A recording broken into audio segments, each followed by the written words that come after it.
Свидетелями чуть не произошедшей трагедии в цитрусовом совхозе села Алахадзых в 5 часов вечера стали наблюдавшие за происходящим с берега местные ребята Рамаз Чкоту, Астамур Цейба, Арутан Папцава. Автомобиль не смог подняться на подъем и начал скатываться вниз к морю. Поняв, что ситуация критическая, мы не стали паниковать и бросились на помощь. Рассказывая с волнением, поделился подробностями произошедшего Арутан Папцава. Машина поднялась по берегу на подъем. Она не смогла и заднюю передачу включила.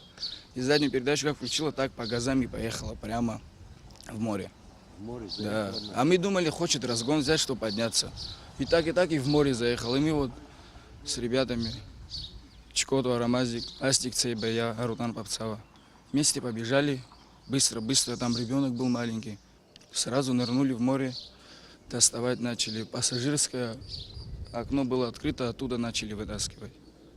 Двери не открывались. Вытащили, да, заблокировались. Да. Вытащили всех? Да, всех вытащили, все здоровые. Летние каникулы житель города Москва Филипп Куликов со своей семьей проводил в поселке Алахадзы в цитрусовом совхозе. Второй день отдыха семья решила провести на море, где и произошло это происшествие. Поехали второй день на пляж загорать, вот, и уже уезжали с пляжа. Что-то с машиной случилось, коробка, не знаю. Вот, и резко машина поехала назад, прямо на пляж. Сколько в машине было человек?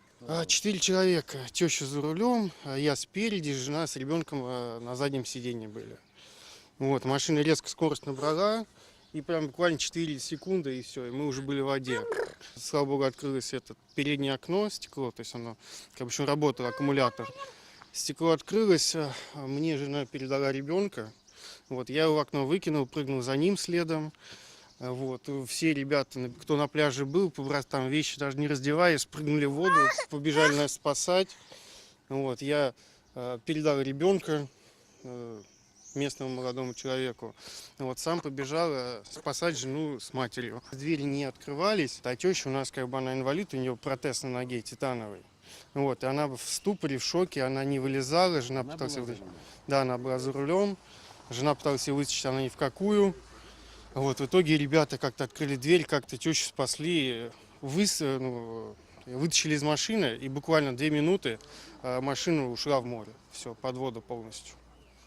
Вот, поэтому мы очень хотим поблагодарить местных абхазских ребят, которые помогли нам, спасли. Вот, ему я был очень сильно благодарен. То есть он первый, кто ринулся, кто спас ребенка моего. Вот, и его друзья, в том числе и все, кто были. То есть все ринулись, все нас спасли. То есть большое спасибо ребятам местным.